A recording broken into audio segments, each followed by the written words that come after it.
Thank you, sir, for accepting our. Thank you, sir. Now I hand over the session to Sendil Kumar. Thank you, Chairman. Members, Ramnath sir is not required any introduction for our members because he is part of our Tirupur branch only. However, for the new members joined, I wish to introduce formally Ramnath sir to our members. So, sir is partner in Messrs. K.S. Palanisamy and Co. Chartered Accountants, Coimbatore. So we all know that SAR's area of specialization is direct taxes. SAR has represented before various forums, appellate authorities on various income tax matters. SAR is regularly taking classes for CA final students in Coimbatore branch. He is also the regular faculty of various branches affiliated to ICAI. SAR was in various committees as co-opted members both in ICAI level and SARC level. So with this great words, I request CAV Ramnath sir to address our members on the direct tax proposal in Union Budget 2022. Please, sir. Chairman and other office bearers of the Tirupur branch of SARC of ICAI. If I recall, this branch is a dearer one to me because it nurtured in the early days of my profession. And I owe a lot to the senior members of this branch who had nurtured me in the early days. And whatever the stature today I've got is only because of the kind words at the time when I was in the early days of my presentation. Whatever inputs I received from the senior members only made me to be like this today. So therefore, I owe a lot to the members of the Tirupur branch. And this is one branch which always gives enough amount of support to the young members to grow. And those days we used to cherish a lot by the quality of the meetings which we have been participating, and the branch used to conduct so many seminars for members as well as for students. So all that now kindles my mind. So I would be thankful to all of the people who had made me to be like this today. So the senior members of the profession who continue to guide us, the fellow members of the profession, and student members. It's a pleasure for me to be amongst you this evening to share my thought on the proposals in direct tax in the Union Finance Bill 2022. Of course, it is customary practice when in the floor of Parliament, when the finance minister speaks very less on the budget proposals on direct and indirect tax front, there will be a lot unsaid. There will be a lot kept in the finance bill proposals. This budget is not an exception to that understanding. Even in this case also, the number of matters deliberated in the floor of Parliament on the budget day was very less, but the fine print has got many more things to discuss, debate, delete upon. And it's usual request from my side for the organizers. Many times the budget meeting would be the last meeting of the outgoing team, and it is for the other team which is taking charge needs to take this request forward. Invariably, for every branches whom I address, I make this request. We are spending good amount of time immediately after the floor, the budget is presented in the floor of Parliament to debate, to highlight the changes to the members. But many occasions, equal amount of interest, we don't pay attention and show interest in understanding the changes made between Finance Bill to Finance Act. Equal amount of interest needs to be shown. We need to have another meeting, because every time from the Finance Bill stage to Finance Act stage, good number of changes are made, and those changes are sometimes far-reaching consequences, and sometimes it may never get noticed to our mind at all. I can quote number of examples where each Finance Bill to Finance Act changes have taken place in several years, which had far-reaching consequences. One last year budget is a classic example where when the partner draws asset or money from partnership firm over and above his capital, what will be the tax consequence? In the finance bill stage, it was different.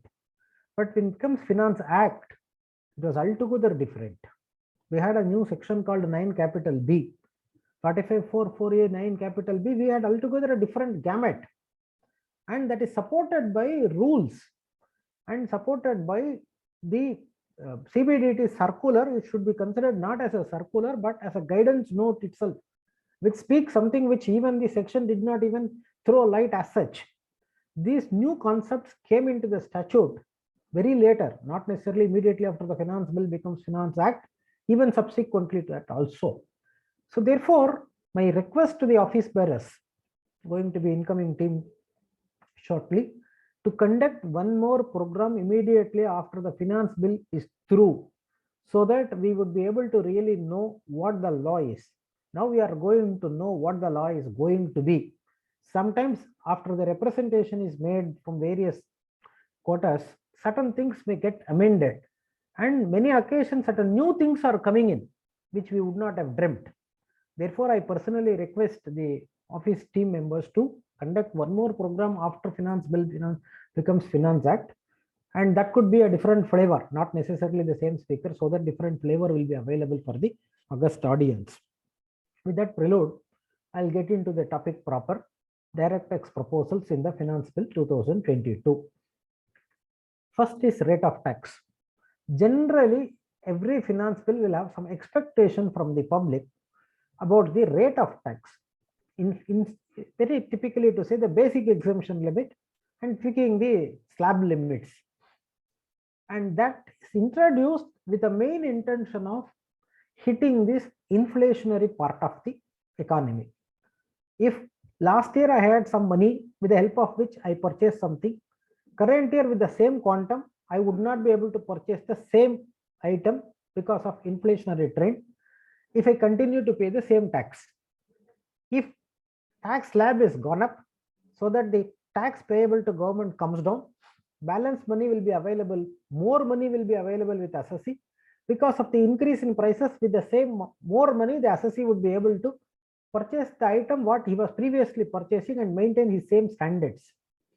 So in order to maintain the same standard of living, at least he should have more disposable income. In order to have more disposable income, tax should come slightly down, so that he can at least maintain the same standard of living. For that reason only, the slab limit kept on increased. This year, people felt it would get increased sizably, considering the fact that it was not addressed or attempted for any change in the past few years. But quite strangely, for the reason best to know, to the North Block of New Delhi, the slab limit is not altered. And it is the financial year 17-18, this slab limit is there.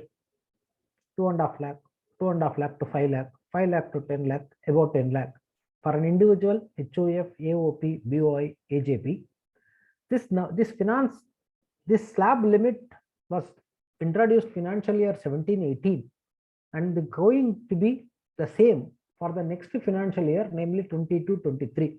That means for 6 years, the slab limit remains the same, except certain cosmetic changes, namely up to 5 lakh rupees. Section 87A would say you are not required to pay tax. If your income crosses 5 lakh rupees, then you'll end up with paying tax over and above 2.5 lakhs. That means you pay at least for 12,350 rupees or so, or else you don't pay at all. Otherwise, you should minimum pay that much. That's what ultimately 87A talks about. If an SC would like to pay 10,000 rupees to Government of India by way of income tax, he will not be. If he pays that much money and he file a return less than 5 lakh rupees to match that number, he will get entire amount as refund. Or alternatively, he should pay more money. That's how the government compels us an SSC to pay for. These certain cosmetic changes had come, barring which the slab limit remains the same for the 6th consecutive year, which something is required to have been addressed. Unfortunately, that is not addressed for the reasons best known to the North Block of New Delhi, and definitely going the way in which the economy moves with inflationary trends. What one could purchase in the financial year 17-18, the same item today for the same number one would not be able to purchase, and therefore necessarily it is required, it should have been addressed and the amount should have been increased, but unfortunately that has not been addressed. That is one thing which ought to have been addressed. Unfortunately, that has not been addressed. The second change with reference to rate of tax would be surcharge. An individual HUF, AOP, BOI, AJP used to have a surcharge. Surcharge was originally there, subsequently not there, again introduced and again tweaked with so many combinations. Now that for individual HUF, AOP, BOI, AJP, first 50 lakh rupees no surcharge, 50 lakh to 100 lakh rupees, 1 crore rupees 10%, thereafter up to 2 crore 15%, then it starts going up. What is the rate? 1 crore to 2 crore 15%, 2 crore to 5 crore 25%, 5 crore to 10 crore 37%, about 10 crore also 37%. So effective rate of tax in that case will work out to 42.74%. Somebody offers income exceeding 5 crore rupees. So the effective rate of tax will jack up to 42.74% because of this surcharge element. That's a very higher sum. Now, if two limited companies jointly participate in a joint venture by floating an AOP, now what will happen? The AOP will be charged at maximum marginal rate if any one member has the exceeding taxable limit basic exemption. So therefore, AOP will be chargeable at maximum marginal rate together with the surcharge of 37% if the AOP's income is exceeding 5 crore. But however, the company will not be having that much of surcharge. Therefore, this budget says out of individual HUF, AOP, BOI, AJP, for AOP alone, the maximum surcharge will be pegged down at 15% from next year onwards. So that means out of these 5 individual HUF, AOP, BOI, AJP, for AOP alone, the maximum surcharge will not be 25%, 37%. It will be pegged down to 15%. So up to 50 lakh, no surcharge, 50 lakh to 100 lakh, 10%, and 100 lakh to 200 lakh, 15%, thereafter also 15%. Fine.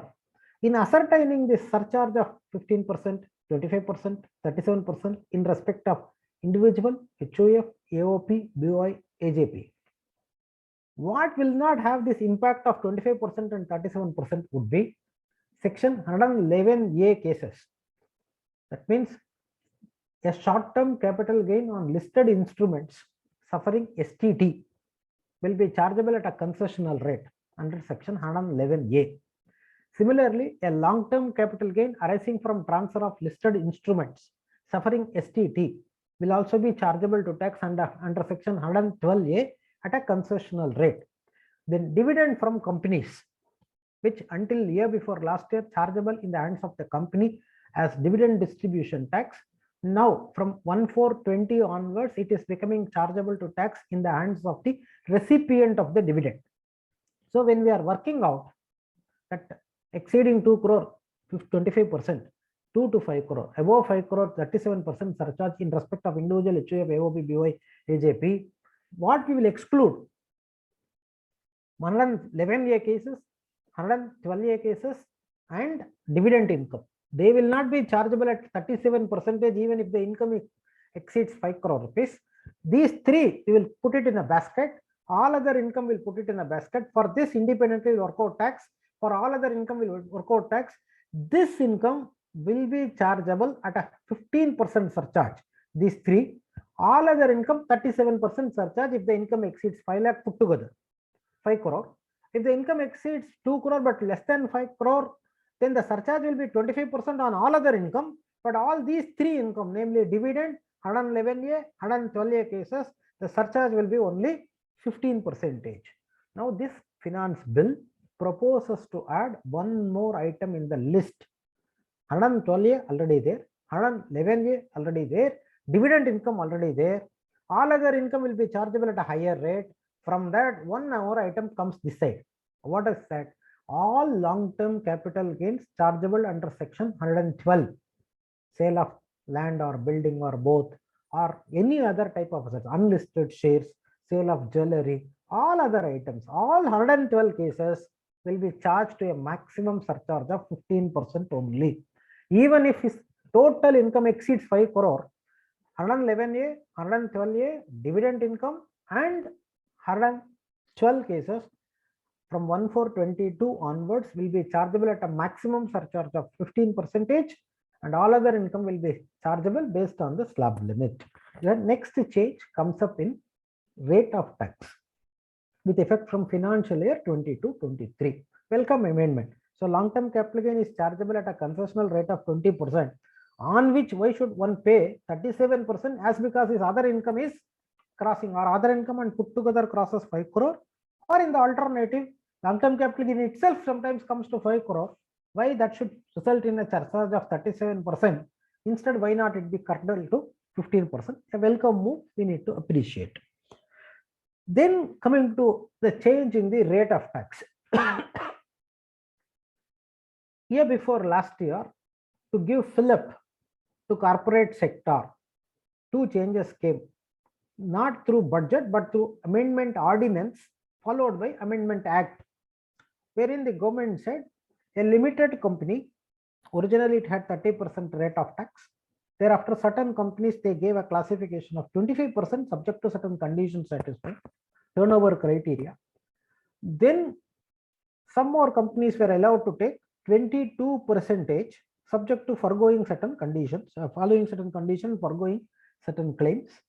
And few other companies going to engage themselves in manufacturing or producing an article or thing commencing on or after 30th September 2019 and incorporated on or after 30th September 2019, but commencing production of that manufacture on or before 31st March of 2022, a concessional rate of 15%. So now what happens, you have for a limited company itself, different category, 30%. All I'm talking about resident company. For a non-resident company, foreign company, the rate is altogether different, 40%. So 30%, 25%, 22%, 15%. When that change came in the law, government said the minimum alternate tax under section 115 JB shall be reduced from 18.5% to 15%. It will be reduced from 18.5% to 15%.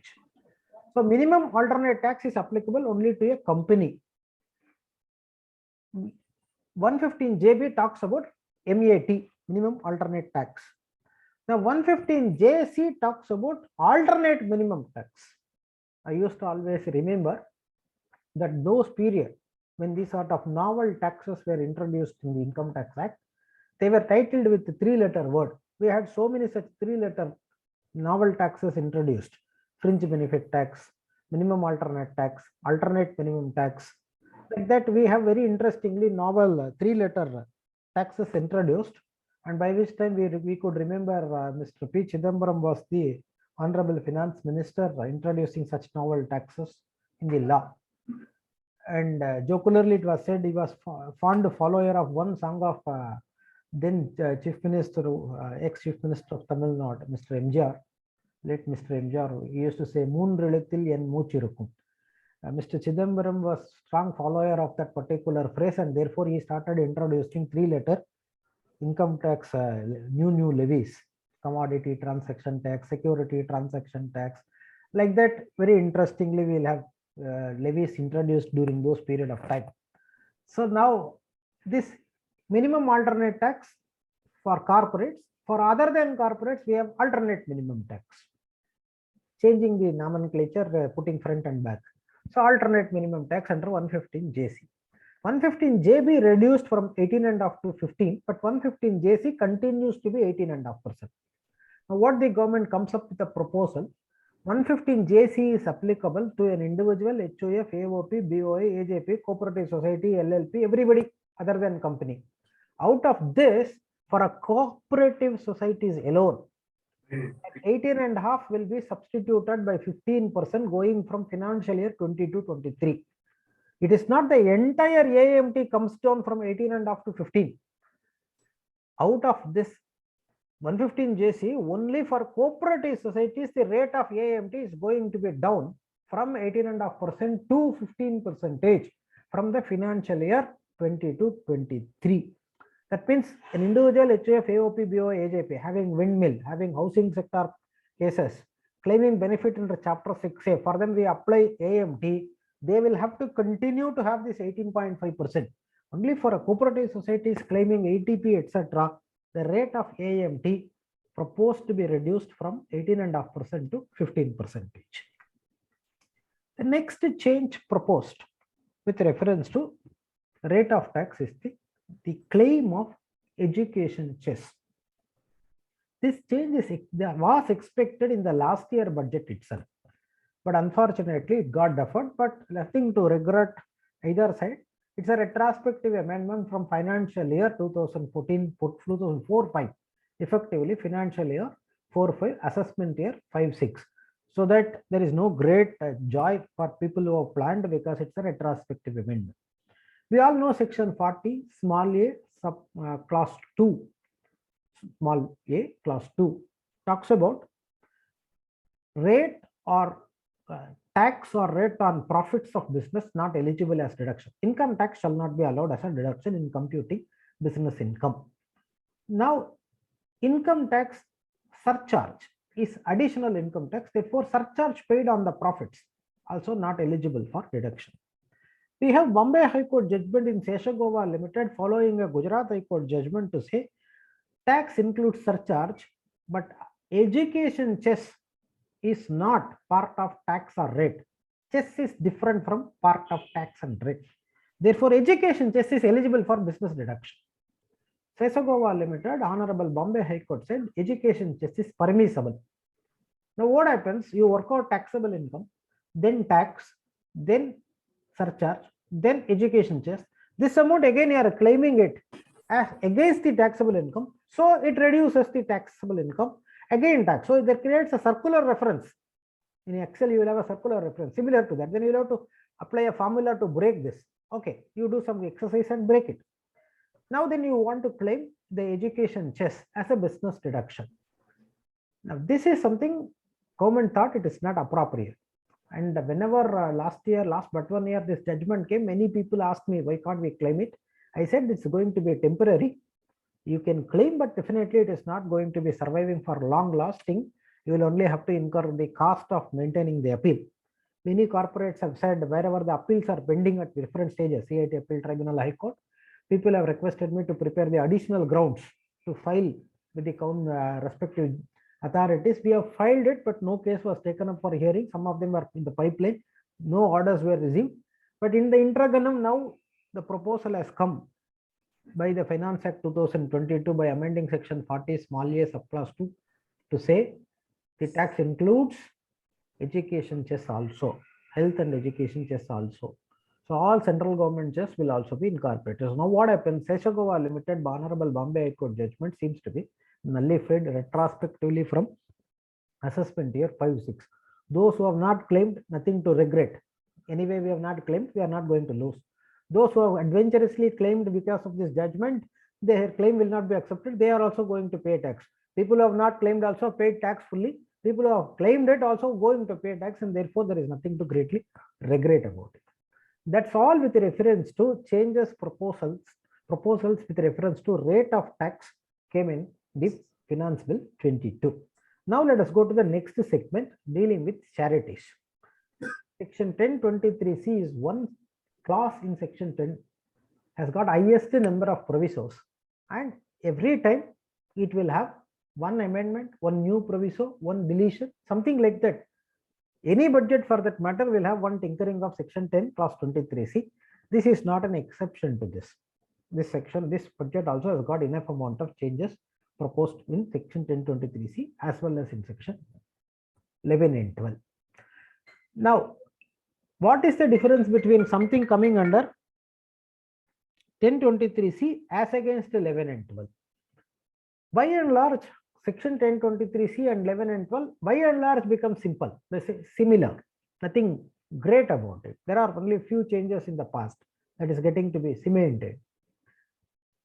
To appreciate these changes, first we need to know we are entitled to take a charitable institution or a religious institution under route 11 and 12 by getting a registration under section 12A or 12AA, and thereafter we will continue to follow the law by claiming section 11 and 12 exemption will file return ITR 7, one school of thought. Alternative school of thought would be going under 1023C. Now 1023C, I might have mentioned this in my earlier presentation, but at the cost of repetition, once again I am saying, the 1023C can be divided into 3 baskets.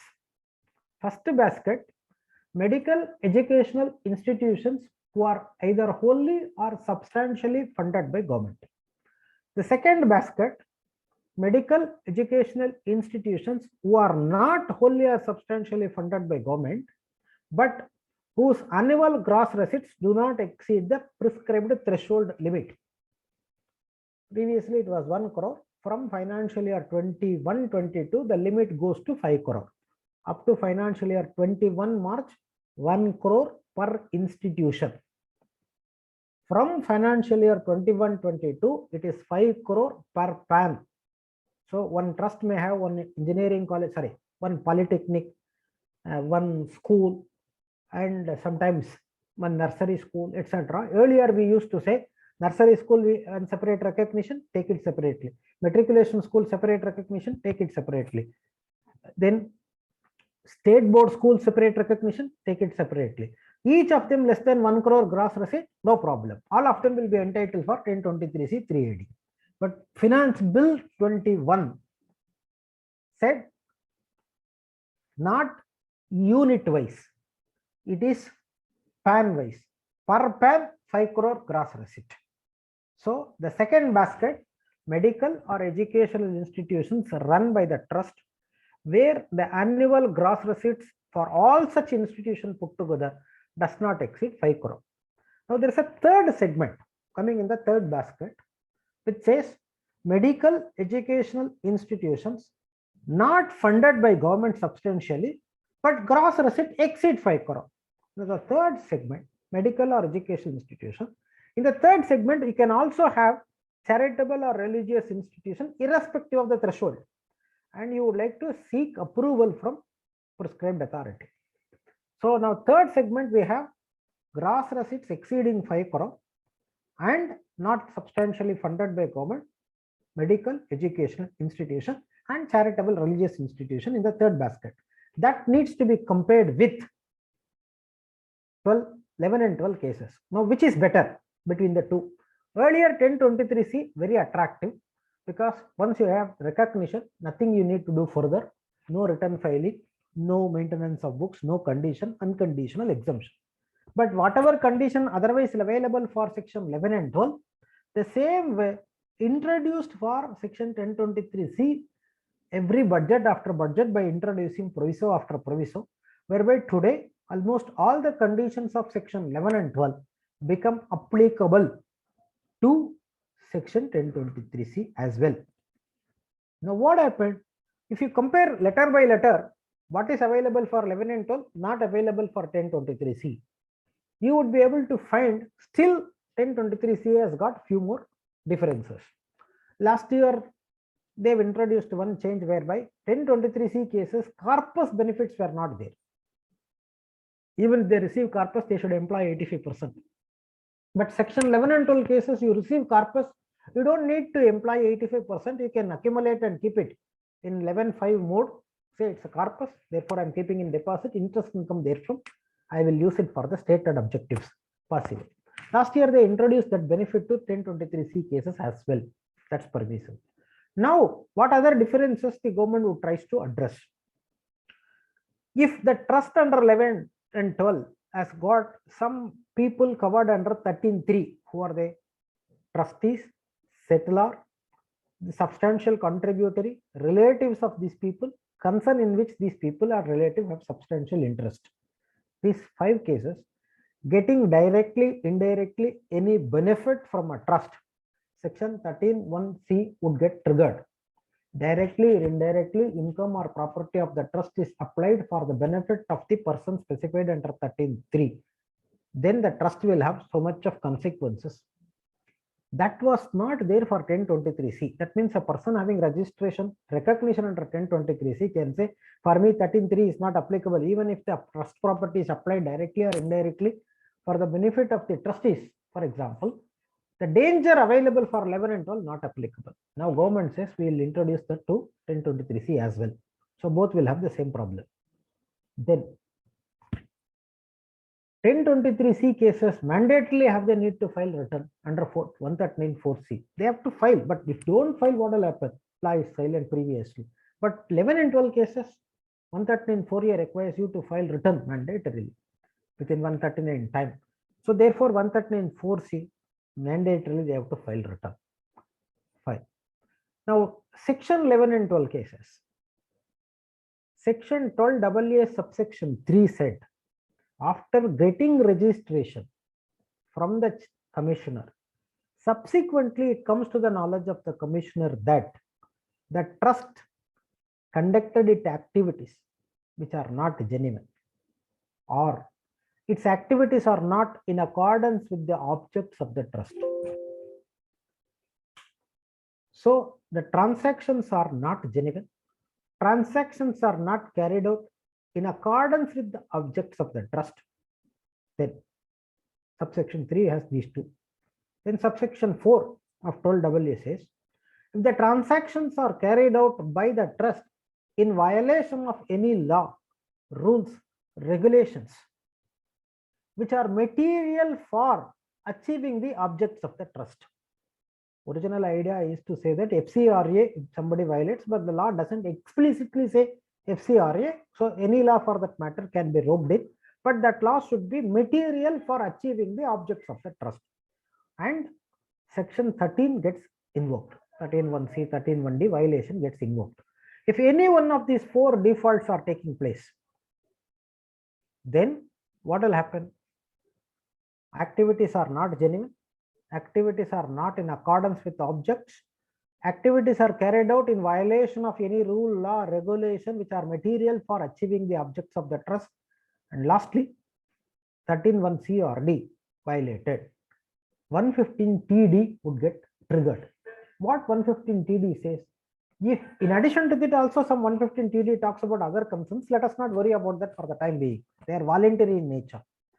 So 115TD says then the trust will be considered as there will be a tax on accredited income. What is that accredited income? The balance sheet of the trust on that day will have accumulated surplus so far not paid tax. That accumulated surplus plus take the asset side of the balance sheet, do a revaluation, compare the cost vis-a-vis the market value, fair market value, arrive at the revaluation surplus. From this, income earned from agriculture used for asset acquisition, that much you remove. Balance all will be the accredited income on which maximum marginal rate will be chargeable to tax. If the trust endangers itself in any one of these four cases, very dangerous. Activities are not genuine. Activities are not carried out in accordance with objects. Activities are carried out in violation of any rule, law, regulation which are material to competitive for the purpose of achieving the object. 13(1) getting triggered. Revaluation surplus, accumulated surplus minus agri income creating assets will be chargeable at maximum marginal rate. Now this was only for 11 and 12 cases. This was not there for 1023C. Now government would try to make that applicable for 1023C as well. Now then what else is there? 1023C, third case, third basket, and 11 and 12. Both are going to be almost one and the same. So better all these provisos and 1023C class 4, 5, 6, 6A could be deleted. And thereafter you can say, give a window time, ask all of them to come under 11 and 12. Matter ends. Instead, you have all the both the cases, make this parallelly functioning, and one or two, and research institutions have to really compare both. And of course, end of the day, ICAI will conduct examination asking what's the difference between the two. Otherwise, in real life, they are almost going to be one and the same. Better we can make the law simple by deleting all the proviso and also class 4, 5, 6 and 6A of 1023C, giving a window time to convert themselves to be registered under 11 and 12 itself. But unfortunately, law would like to have the cases parallelly. Still it goes.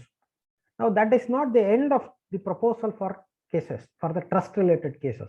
One basket within the changes making both common. There are few other changes proposed in relation to charitable trust. First, the last default which I said, the benefit is given directly or indirectly out of the income or property of the trust in favor of the persons covered under 13.3. Is a sword hanging on the shoulder of the trust or the trustees for that matter. Any day it may invite trouble. But small amount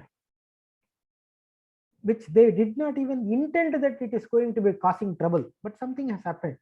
For that reason, should they have to pay tax on the accumulated surplus and revaluation surplus? Very great harsh provision.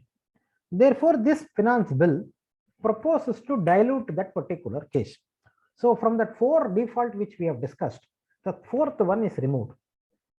So that means 3 default continues, but 4th one is removed. Then what's the consequence? Does it mean we can give benefit to specified persons under 13.3 and we get away? No, but the damage is not that much. What is the loss? If the income or property is given for the benefit of the persons covered under 13.3, to that extent, that much of the income applied for the benefit of the person specified, 30% tax will come. That will not go to the extent of losing the benefit of exemption for the entire income of the trust and losing the benefit of the registration itself, leading to levy of tax on the accumulated surplus and revaluation surplus. The amount so applied for the benefit of the person specified alone will be chargeable at 30%. That means the rest of the income, whatever they have applied for charitable purpose, will qualify for benefit of exemption. Still something is left over which they have not applied, normal rate of tax will apply. The entire income will not be charged to 30%, and that will not lead to cancellation of registration, leading to levy of tax at MMR on the revaluation surplus and accumulated surplus. That's a welcome proposition. Now, so out of the 4 defaults which we have said leading to cancellation, 1 is removed. So there are 3 more continuing. In addition to that, 3 more added now. What are the 3 more added for 11 and 12 cases? If the trust has applied its income for a purpose other than its object. A very, very tricky scenario, honestly to say. Let us say, for example, we are preparing an income and expenditure account for a charitable trust. Many occasions we prepare income and expenditure account and balance sheet, apply all our accounting principles, commercial understanding. We finish this and then we'll start preparing the computation of application of income, statement of application of income to ascertain how much tax, if at all any, needs to be paid by the charitable trust. Now we'll come back. We have got income and expenditure account, debit side of the income and expenditure account. What we need to see, there are so many outflow in the income and expenditure account of the charitable trust or religious trust as the case may be. In this, we should take the trust deed object class. The outflow other than administrative expenses, whether it is to achieve the object, we should make a 1-to-1 correlation. The trust has got 7 objects. Out of that, majority talks about education, poor people upliftment, afforestation, anything. But the settlor, while creating the trust deed, felt that in that object nothing is mentioned about medical relief. All others are mentioned, several others are mentioned, but medical relief related language is not there. Now, if the trust says this year I'll conduct an eye camp, because many people in the nearby area are suffering from it, if I give an eye camp, definitely that will be helping the people.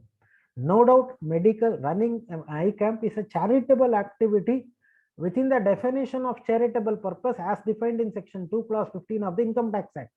But the trust deed object clause silent about medical relief.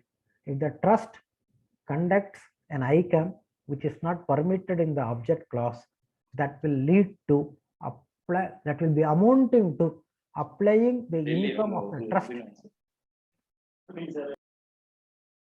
Applying the income of the trust for a purpose other than its object, and it may also lead to cancellation of exemption and registration.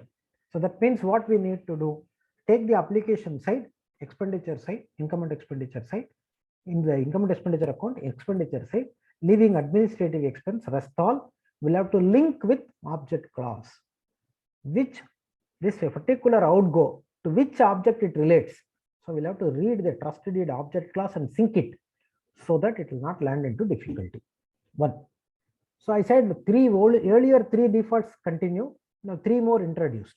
Out of the three, one is income applied for a purpose other than its object.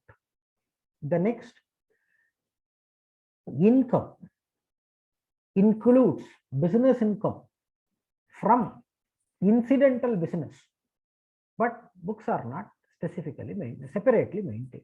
What does it say? Section 11 subsection 4 capital A says that trust can commence and continue. The trust can have a business which is incidental to attain the objects of the trust, so long as it has maintained books separately. Let us take, for example, a charitable trust engaged in education. This charitable trust engaged in education, in addition to having a school, also has got a canteen, also has got hostel, now also has got a transport. Now this, if somebody else privately does a canteen business, somebody has got hostel facility outside, somebody has got transport facility outside, it is nothing but a business. Now, if the same activity is carried on by a trust engaged in imparting education, even though it's a business, that business helps in achieving the objects. Therefore, it is incidental to attain the objects of the trust. In which case, that incidental business, we will have to have a separate books. If separate books are maintained only, the incidental business income will be considered as part of the charitable income. If the incidental business books are not separately maintained, then it will not be regarded as charitable activity, and therefore consequently it may lead to cancellation of registration. Now, charity in the form of educational institutions doing all this activity, or an hospital having a blood bank, pharmacy, canteen, all that will also be considered as part of business incidental to attain the objects of the trust. Permissible, no doubt. Now that means we will have to first demonstrate this business is incidental to attain the objects of the trust. In so far as those cases are concerned, one has to have the books separately maintained for this purpose.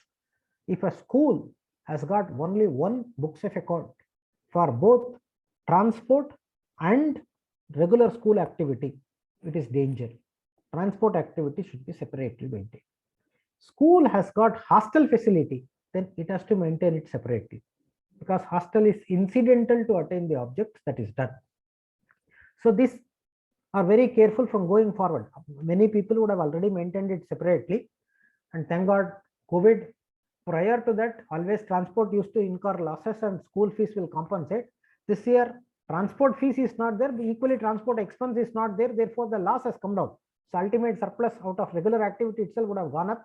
Some of the schools have got some better benefit out of it by not having transport also. But necessarily one has to maintain books of account these activities separately.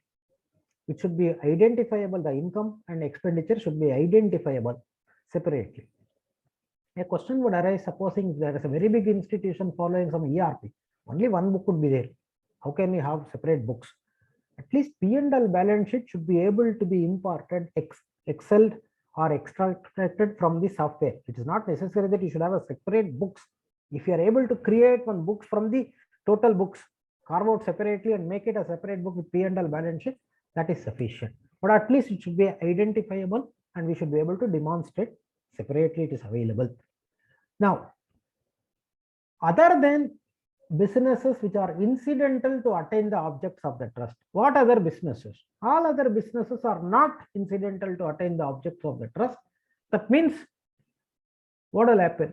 Section 11 subsection 4 will apply to those cases. Section 11 subsection 4 says property held under trust includes a business undertaking so held. That means if somebody else has got any other business other than those which are incidental to attain the objects of the trust. Let us say, for example, one gentleman comes to a charitable trust and says, I have got this windmill. I'll gift this windmill to you. Whatever income coming therefrom, use it for your charitable activity of relief of poor, give scholarship to students. Now, running a windmill is a business, but that is not incidental to attain the objects of education. But that helps you to achieve your object. That means these businesses feed charity. Businesses feeding charity, but not incidental to attain the object. These businesses, in my personal opinion, a trust cannot commence. It can only carry on if somebody else already commenced and gifted.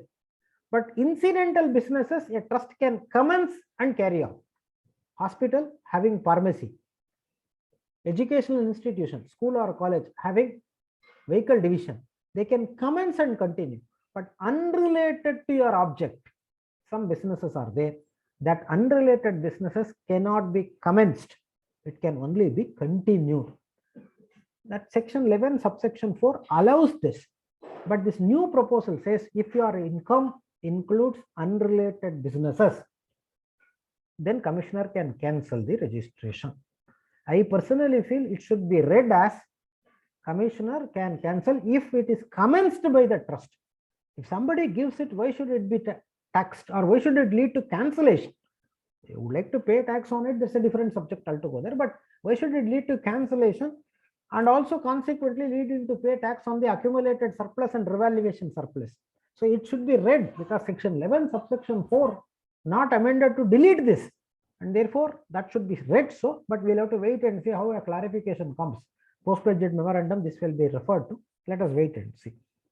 So now, previously 3, now 3 more added for both 11 and 12 as well as 1026. For 11 and 12, 2 more things added. 11, 13.1a, 13.1b, that is generally very rarely would be applicable and inbuilt in section, nothing to worry about. If any of these 6 defaults are coming up, then naturally commissioner will cancel registration. Consequential 115 TD will apply. If commissioner does not come to know immediately, but in the course of the hearing, assessing officer knows this, then assessing officer cannot say I'll cancel it because he has not granted registration. So he'll refer the matter to the commissioner. Commissioner thereafter will post the case for hearing.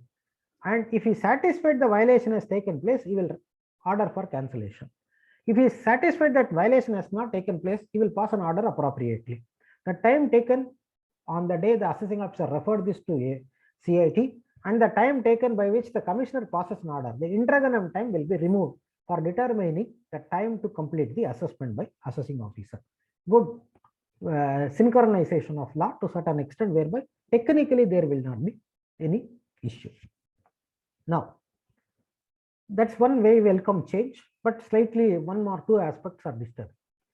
In trust cases last year, till last but 1 year, no such issues, but last year, the amendment came to say the time to file audit report 1 month prior to the time of filing the return of income in ITR 7.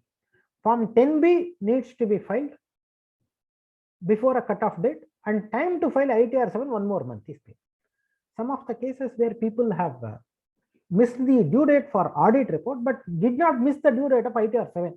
Before the ITR 7 time, they filed both. Now, what happened in that case when the returns are processed? The time limit available to file the ITR 7 well within the time the trust has filed. But the time limit to file form number 10B, they missed out. Section 12, capital A, subsection 1, class B, small b, says in order to claim the benefit of section 11 and 12, necessarily the report of audit has to be furnished within the time specified. What's the time specified? 1 month before 1 month of the due date of furnishing return. They have not done. So 11 and 12 shall not be allowed. What CPC did in that case? Since the audit report did not get filed before the time stipulated, thereafter it is filed. Even though ITR is filed within the stipulated time, section 11 and 12 altogether denied.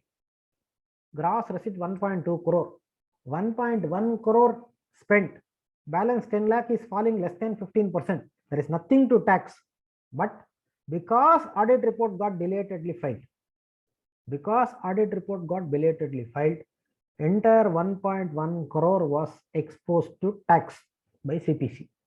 This is something which is very disturbing. Now, in all those cases, what we used to do? Can we file an appeal? Okay, if you file an appeal, what will be your grievance? CPC processed it without claiming any expenditure. Fine. You have claimed it as not as expenditure, but as application of income. Application of income will qualify only under section 11 and 12. 11 and 12 shall not be allowed unless the audit report is filed within 1 month before the due date. Before 1 month of the due date, you need to file audit report. You have not followed the law. What CIT appeal can give as a relief? Great question mark. So therefore, in all those cases last year, whenever people filed belatedly and thereafter CPC started sending all demands, what we suggested was to make an application to the board under section 119 2B, seeking condonation of delay in filing the audit report. Return was filed properly, but audit report belatedly filed. The delay in filing audit report needs to be condoned. Therefore, petition has to be filed to the Central Board of Direct Taxes in terms of section 119 2B. That's the only remedy available. And this being the first year, interpretational issues, COVID, all will give weightage for the assessee to get a better representation and get the relief under section 119 2B. But government realized it is creating hardship. Therefore, a proposal came in section 13 itself to say, in case these technical violations are taking place, ROA not filed within the due date, audit report not filed within the due date specified. In all those cases, we will not deny entire 11 and 12.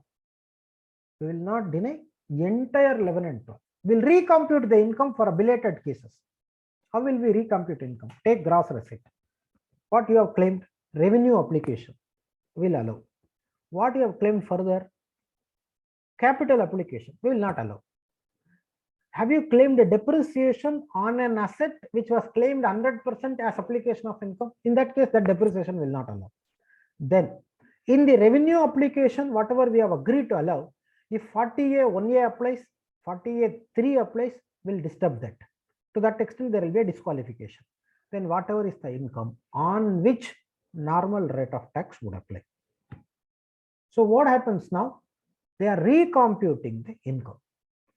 Revenue receipts minus revenue application on which 40A 1A 40A 3 will test it. Capital application will not qualify. Application made out of loans will not qualify. Application made out of corpus money will not qualify. Depreciation on an asset which was already claimed 100% as application will not qualify. Any other loss brought forward, set of carry forward, will not be available for this year. That means revenue receipts minus application out of revenue application, out of revenue receipts other than loan related application, corpus related application, subject to 40A 1A, 40A 3 will qualify, and subject to that balance will be chargeable at normal rate of tax.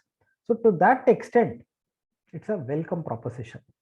So the entire gross receipt will not be exposed to tax, but unfortunately this amendment comes only from next year. So 22 March, we have this danger. Namely, if return is not filed within the due date, coming February 15th, all charitable trusts have to file form number 10B. All charitable trusts claiming the benefit of 11 and 12 by 15th February, 10B needs to be uploaded. One. And of course, slightly out of context to budget proposals. Till last year, our software, which we are following in our office, helped us to file form 10B electronically smoothly. But this year, the software providers were not able to sync it. Therefore, Winman, CompuSoft, all these people are unable to provide the mechanism of uploading directly from the software. We'll have to go to offline utility, type all the classes of 10B and upload. Until last year, 10B, we were not required to upload any audit report related financials. Only audit report electronically we'll have to upload. But this year, offline utility of ITR form number 10B demands us, when we are uploading, it demands us to give the income and expenditure account and balance sheet audited. That means the audited income and expenditure account signed by both auditor and trustee, and audited balance sheet together with notes, if any, signed by auditor and trustee. PDF we should keep ready. while we are uploading the form number 10B offline utility, we'll have to upload this also. Only then this is possible.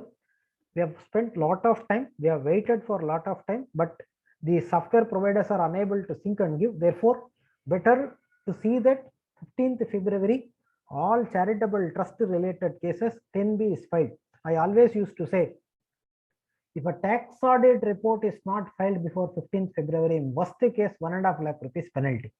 But if 10B report is not filed before the due date, the penal consequences will be severe, whereby they will not even be able to get the benefit of whatever amount already employed. Gross receipt will be exposed to tax. Therefore, we have only 8 more days before 15th February. All 10B cases, we are required to go download offline utility, punch the data, attach income and expenditure account and balance sheet audited, and file it. If you have got income and expenditure account and you are able to get it signed, you are able to attach it, why should we have 1 more month to file ITR 7? And ITR 7 is an annexure less return. You don't need to attach anything. So ITR 7 also could be filed thereafter. But of course, sometime we can take after filing the form number 10B, but that's the current year position. Next year, this benefit can come, but for the current year, we will have to definitely file it before 15th February. That's a very important aspect. Now, the next change proposed is this. Some trust used to say, we have not been in a position to employ 85%, therefore we'll accumulate for 5 years. When we are accumulating for 5 years, 5 years we are waiting for good opportune projects, but we are unable to. Then what the law said originally, 5th year you are unable to spend. We'll give 1 more year. 6th year at least you spend. 6th year if you do not spend, 6th year it will become taxable. But year 1 we have earned income. We say, I'm unable to employ today, give me 5 years time. 5 years we have waited. 5 years nothing could be done. 6th year if you do it is okay. If not, 6th year it is taxable. What logic is this? Therefore, government says, we'll give you 5 years. In the 5th year, if you are unable to spend, in the 5th year we'll tax you, not 6th year. So that's the next change proposed. So the time limit of 5 years, okay. But if 5th year it is not employed, then it will be taxable in the 5th year itself. It will not be eligible to be carried forward in the 6th year. You are not entitled to spend.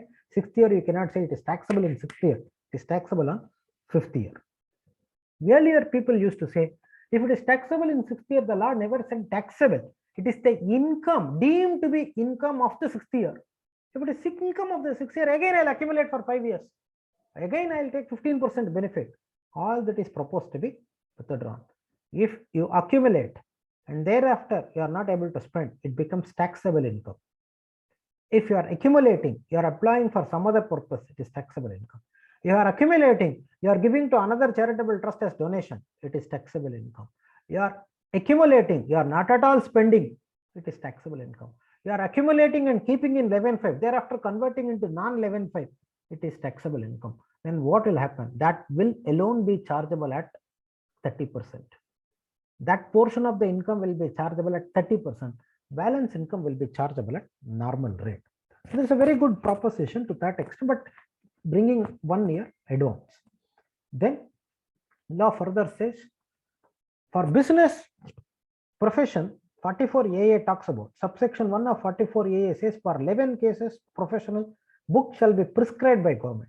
All other profession and businesses, assessee can maintain such books that would enable the department to deduce income properly. Similarly, for charitable religious trust coming under 1023C or 11 and 12, going forward, books shall be prescribed by the government through rules that has to be maintained, plus the manner in which it is to be maintained, plus the place at which it has to be maintained. Rules will be prescribed. The place at which trust should maintain books shall also be prescribed by the rules. Then the last proposition in relating to charitable trust is application of income. Let us say, for example, we are quantifying income and expenditure account. A school, fees receivable is there, we have accounted, mercantile system. Salary payable to teacher, we have accounted as payable. Salary payable of March will be paid in April 7th. Now we are computing income and ascertaining 85%, etc. Now department says that salary payable you have not paid. You only made a provision entry in the books. How can we call it as application of income? What we say, similarly on the income side also we have considered as income, as receivable. We have considered as income. Why not this? In a mercantile system, income will be on a mercantile system. Similarly, expenditure on a mercantile system.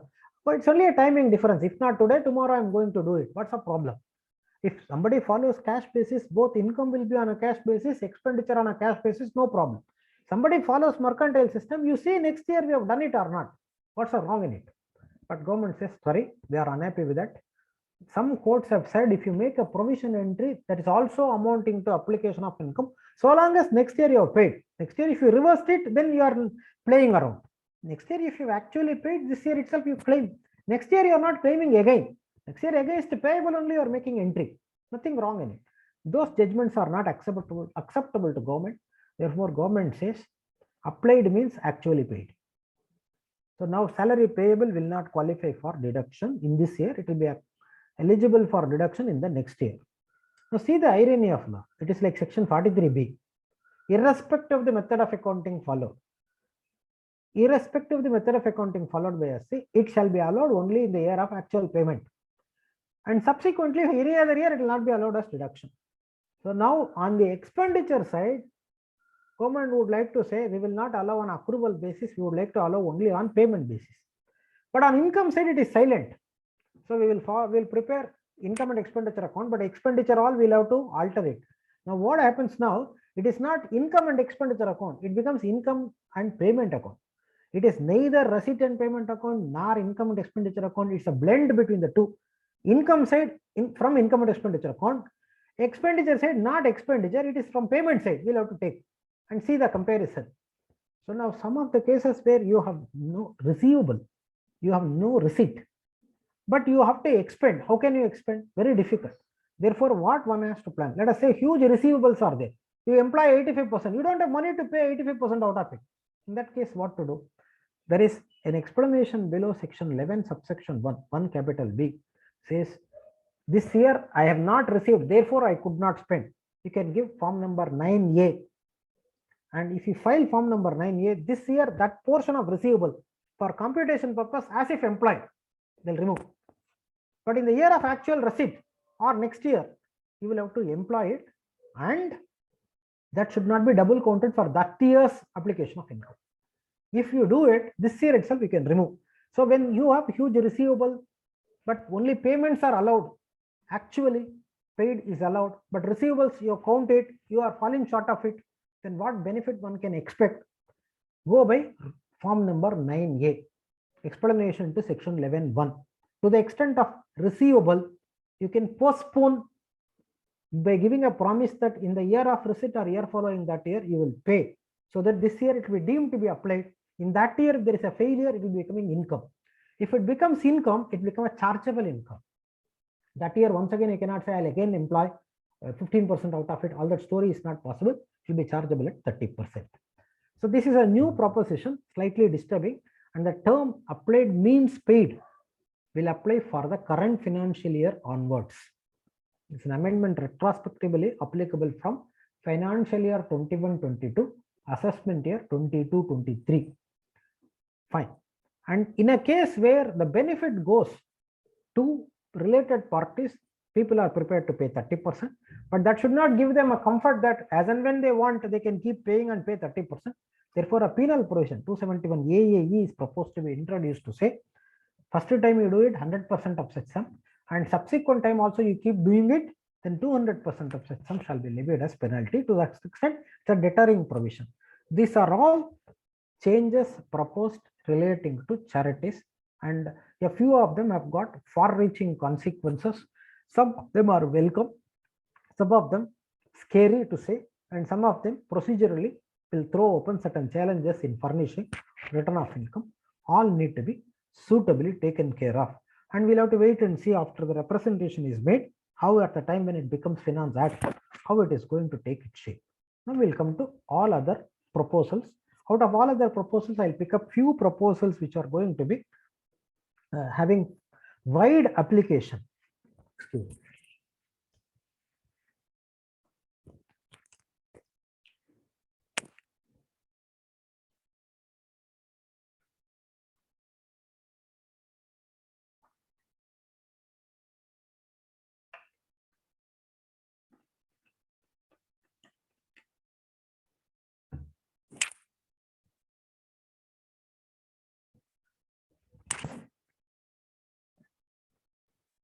So what other changes one need to factor proposed in the Finance Bill 2022?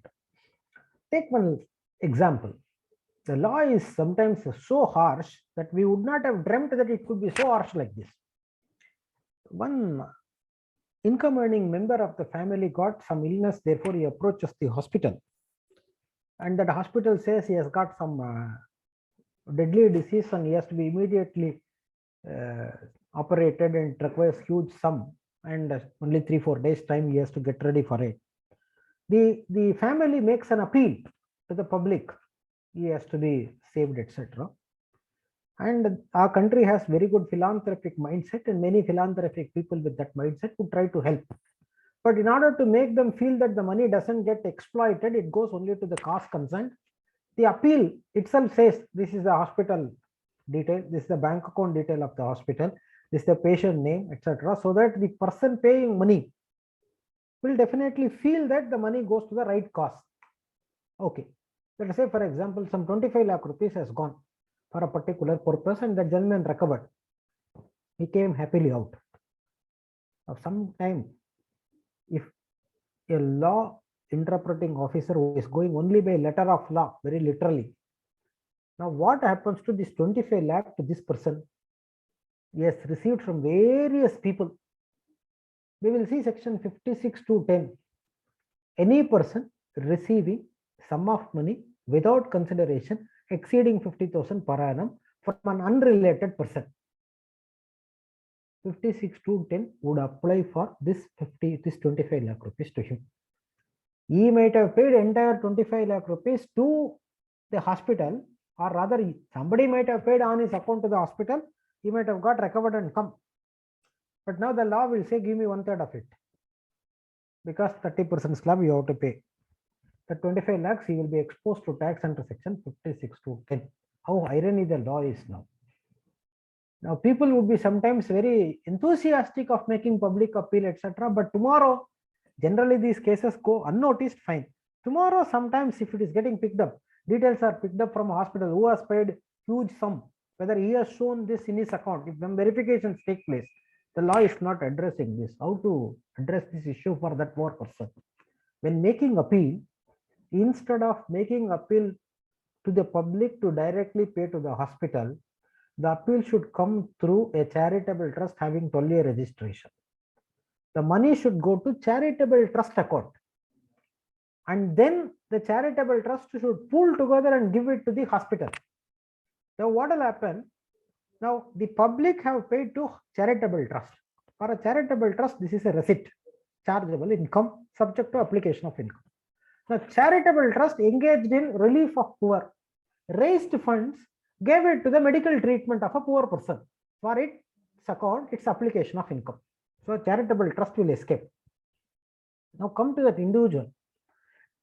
Section 56 subsection 2 clause 10 says sum of money received exceeding 50,000 rupees from unrelated person by any person, income. Exception to that would be amount received by or from a trust registered under 12A. So now this patient received the money not from general public but from a charitable trust registered under 12A. For him, it is exempt from 56(2)(10). Hospital anyway will treat it as a business receipt. So, or if it's a charitable trust running hospital, it will receive straight away. So in that case, what happens? It will go to charitable hospital. So the patient also will get escape from the levy of tax on 56(2)(10). It's a harsh provision. The same harsh provision continued even during COVID days also. Even today the law remains so. Earlier also it was so. Many occasions, COVID related cases, some people got affected and they made public appeal and some public helped. And in that case, some of them had got money from their employer other than what otherwise they could get from employer. Over and above, some gratuitous payments were received by the patients from their employer. By that time, a circular came to say medical expenditure related to COVID-19 illness borne by the employer for an employee's account, not a perquisite in the hands of the employee. Okay. Now, something goes wrong, and therefore subsequently the family members have to be kept in a better pedestal financially. Therefore, the employer gives some lump sum amount because the income earning member is not there. Therefore, in the hands of the family member, that lump sum money received from the employer of the deceased is not exempt. COVID time, this circular has come. Now, the money was received either by the employee or the family member, not only from employer, also from general public. In relation to COVID-19 illness, medical expenditure related reimbursement, no problem. Fine. Either from employer or from general public, no problem. Corpus received by the family members of the deceased from employer, no doubt, 100% exempt. If any amount came after the deceased to the family member from the general public within a period of 365 days from the date of death, from the date of death of the deceased, within a period of 365 days, whatever money comes to the family member, it will be eligible, maximum of 10 lakh rupees.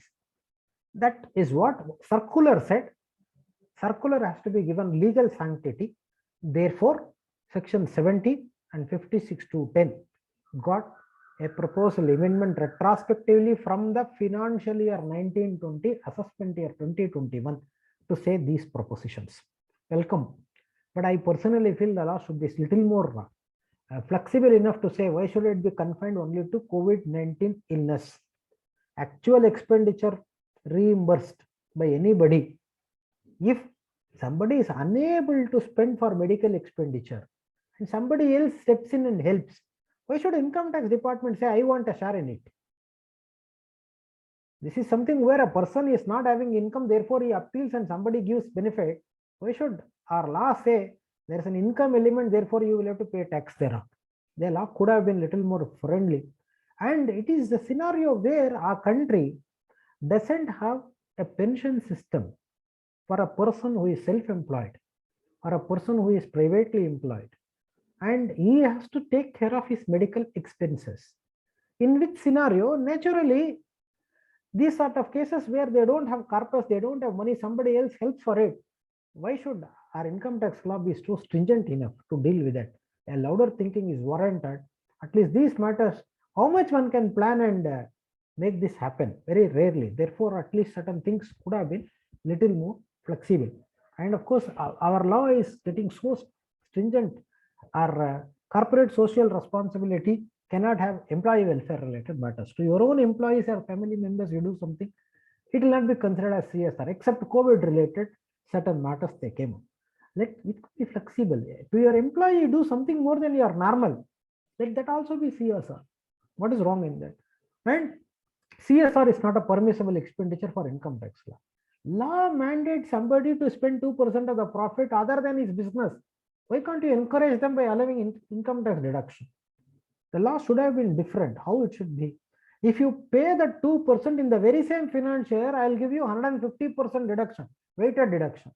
You pay the 2% in the next year, first quarter, 125% weighted deduction you are entitled. If these sort of amendments are coming, people will comply the law better. Instead, you say, I'll not allow this deduction, though you are required to pay under income tax, under Companies Act section 135. Then always these litigations are going to crop a lot. But unfortunately, our law is not so matured enough to handle this. We'll have to again wait for some more time for that particular wisdom to prevail, to see that people are allowed to, are encouraged to follow this law by providing incentive. That is not happening. Anyway, the next change proposed is relating to business by and large, not necessarily always to business.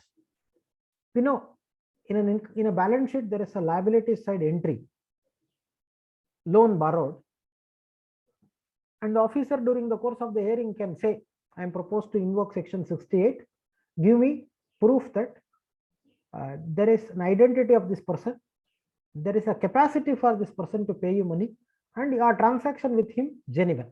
So identity of the person who has lent you money, his capacity to lend you money, and genuineness of your transaction.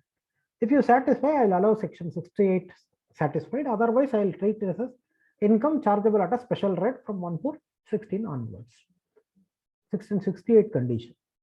Many cases where corporates used to get money from general public, some of them are puppet companies paying money or claiming to have paid money. Therefore, proviso to section 68 said, in case of share application money, share capital, share premium, you should not only say your person giving money to you had got money, where from he got money. You have to satisfy the assessing officer that he had source. Not only you are able to say he had source, where from he got money. So that means source of a source need to be explained. That was there only for three things: share application money, share capital, share premium. This budget proposal extends to all type of credits. Whoever receives money except venture capital fund, venture capital undertaking. That means where genuinely from share SEBI money comes, SEBI operated exchanges, fine. Otherwise, for all other cases, you will have to demonstrate how he has got money. This is again expecting a necessity to perform something which is near impossible. When will you go and get loan when you don't have money? In which scenario you are at the mercy of the person giving you money. If I am in need of 10 lakh rupees, I go and meet somebody and say, sir, I'm in need of 10 lakh, can you please help? Okay, I will help, no problem. But however, I would like to see your ITR. I would like to see your bank account statements. I would like to see where from the money has come to your bank account to give me 10 lakh. Only if you satisfy all these things, I'll borrow from you. Which creditor, which person would say, after I give you my ITR, I give you my bank statement, if at all day before yesterday I received money from a friend, I will get a confirmation letter from him that he had source to give me money, only then you will be ready to take money. I don't want to give. Unfortunately, the person receiving money is at the mercy of the person giving money. That fact is not addressed here. When I am in need of money urgently, how can I dictate terms? If it is a deposit, fine. I go to a bank, I go to a NBFC, I go to a private party. You want money, give all these things, only then I'll. In that case, a deposit taking company can say, I want KYC, I want your ITR, otherwise I'll not accept. If it is a loan, I am at the receiving end. How can I dictate all these things? Unfortunately, this law proposes to introduce this condition for all loans, advances, deposit under section 68, going to have a far-reaching consequences. Therefore, one has to be extremely careful for the entries coming up from 1st April 22. Assessment year 23-24 onwards, this law is going to take its shape, which has to be carefully seen. Next business related amendments proposed is 194R. Very poor, very unhappily worded, may cause little more difficulties in the days to come. But what does it suggest? See, the companies make the sales through their dealers, agents, dealers, stockists, promoters. Usually to give a fillip to their business, dealers meet will be conducted. In the dealers meet, area wise they'll say who has achieved the target beyond, who has got more than what they've actually performed or it determined the target. Some gifts will be given. Let us say some of the cases gold coin will be given. For them, iPad will be given, iPhone will be given, some type of gifts will be given. Government says these sort of gold coin, iPhone, iPad, whatever given, the other person is not offering to tax. It goes untaxed. For him, it's a benefit or a perquisite received because of carrying on a business or profession. That goes untaxed. Now it is given in kind. The person who is paying claims this as a business promotion expenditure. The person who sold gold coin or an iPhone has offered this as a trading receipt. But the person who receives this is not offering as business income. Therefore, to track this, section 194R proposed to be introduced in the Income Tax Act. What does it say? You provide in the course of your business or profession any benefit or a perquisite to a person who receives this in the course of carrying on his business or profession. in such a fashion that it is convertible into money or not, but the value crosses 20,000 rupees per annum, tax deduction should take place at the rate of 10%. And if you are giving in kind and apply TDS on it, you will not be able to recover because you are paying in kind, like winning from crossword puzzle, games of sort, etc. You give in kind, apply TDS, collect money from them, issue TDS certificate and give in kind.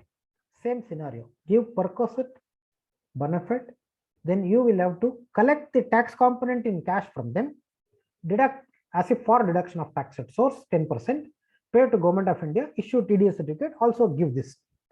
Now, the language employed is benefit or perquisite. It is not only perquisite, also benefit. So it may throw open enough amount of litigation. Now, the recipient receives this.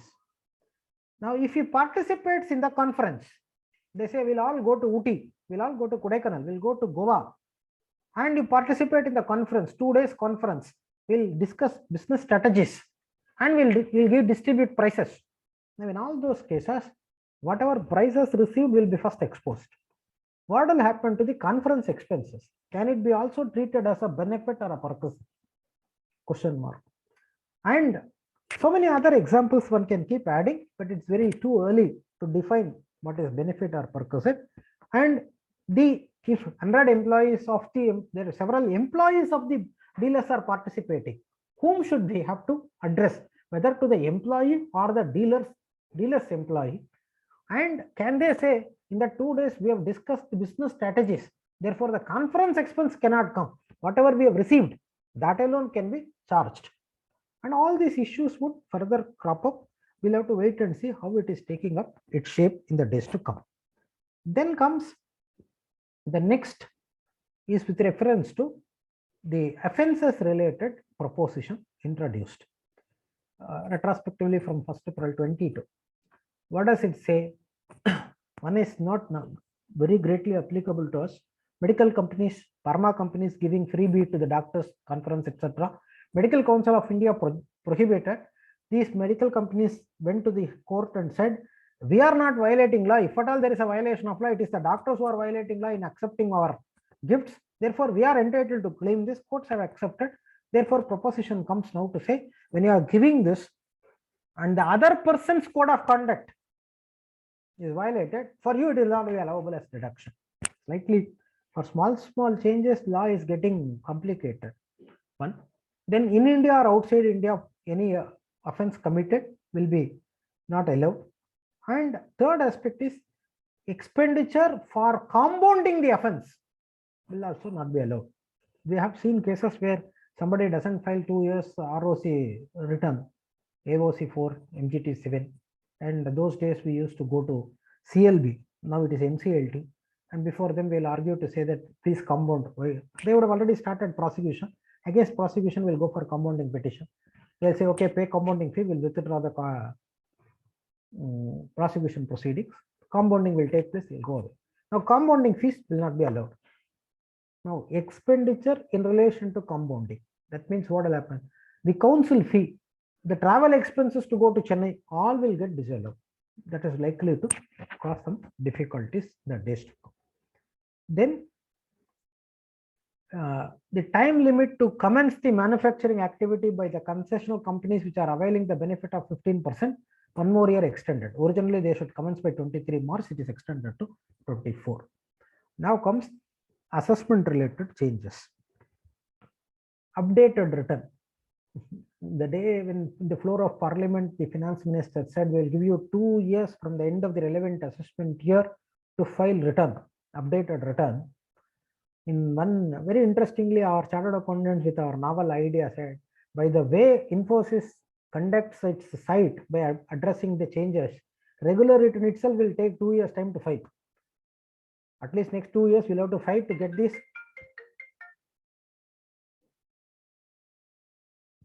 done. So why this new change comes? 139(8)(a). If you have already filed return or you have not filed return, you have not at all filed return, now you are going to do it. ascertain your income, arrive at the tax, calculate 234 ABC, fee payable under 234F, arrive at the number. In that, if after the expiry of the assessment year within first 12 months you file, add 25 more percentage.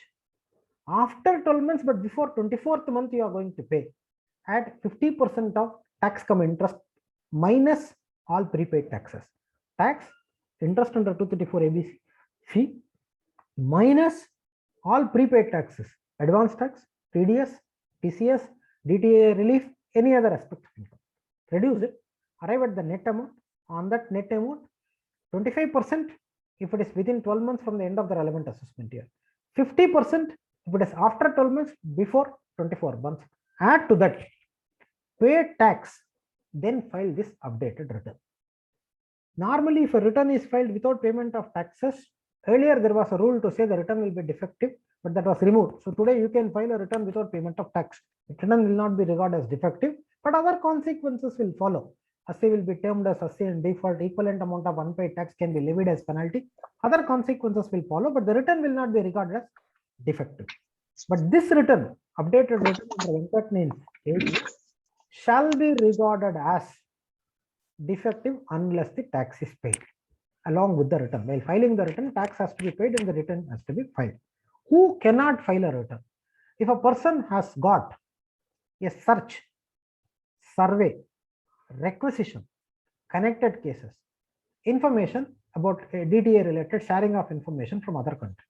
In these cases, current year, 2 preceding years, year in which the search has taken place, survey taken place, requisition take place, connected cases have taken place. This year and 2 years, we can 2 preceding year, he cannot file this updated return. Okay. Otherwise, if a case where already scrutiny going on, for that you cannot file. Case where assessment already completed, you cannot do. So voluntarily where there is no issue pending, you can do. But by filing a return, already whatever tax paid, that cannot be resulting in refund. It has to pay. Already return filed, that cannot result in refund. This return cannot result in a loss. It can only have a positive impact. Return can be for the benefit of revenue. It cannot be for the benefit of assessing.